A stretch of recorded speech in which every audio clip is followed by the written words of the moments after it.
বিসমিল্লাহির রহমানির রহিম। আসসালামু আলাইকুম। প্রিয় বন্ধুগণ, সবাইকে আমন্ত্রণ জানাচ্ছি রুহুল আমিন ইউডিসি চ্যানেলে। আপনাদের সাথে আছি আমি রুহুল আমিন বাবু। আজকের ভিডিওতে আলোচনা করব জাতীয় পরিচয়পত্র সংশোধনে জন্ম নিবন্ধনের প্রয়োজনীয়তাটা কতটা গুরুত্বপূর্ণ। আপনি যখন আপনার জাতীয় পরিচয়পত্রে থাকা তথ্য সংশোধনের জন্য চিন্তা করছেন, তখন কিন্তু অবশ্যই আপনার জন্ম নিবন্ধনটি আপডেট রয়েছে কিনা তা কিন্তু ভালোভাবে খেয়াল করে নেবেন।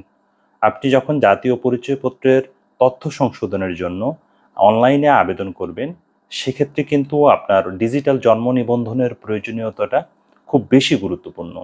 আপনি জাতীয় পরিচয়পত্রে যে কোনো ধরনের তথ্য সংশোধন করেন না কেন, সেক্ষেত্রে আপনার জন্ম নিবন্ধনটি ডিজিটাল এবং অনলাইনভুক্ত আছে কিনা তা অনলাইনে নিজেই চেক করে নিয়ে বাকি সকল তথ্যগুলো সঠিকভাবে অনলাইনে সাবমিট করে আপনার জাতীয় পরিচয়পত্রের তথ্য সংশোধনের জন্য আবেদন করেন।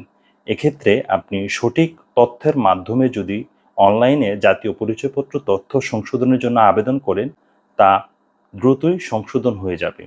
এই বিষয়টি অবশ্যই খেয়াল করবেন যে জন্ম নিবন্ধন ছাড়া কিন্তু আপনি কখনোই জাতীয় পরিচয়পত্রে যে কোনো ধরনের তথ্য সংশোধনের জন্য আবেদন করবেন না। অনেকেই লক্ষ্য করা যায় যে জন্ম নিবন্ধন ছাড়াই অনলাইনে আবেদন করে থাকেন যে জাতীয় পরিচয়পত্রের যে কোনো ধরনের তথ্য সংশোধনের জন্য। এই ভুলটি কেউ করবেন না।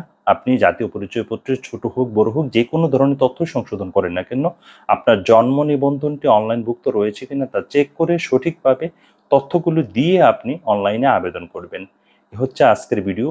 পরবর্তী ভিডিওতে আপনি কি ধরনের তথ্য জানতে চান তা কমেন্ট বক্সে কমেন্টের মাধ্যমে জানাবেন।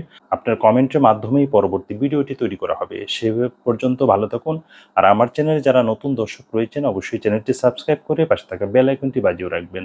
ভালো থাকুন, সুস্থ থাকুন। আল্লাহ হাফেজ। আসসালামু আলাইকুম।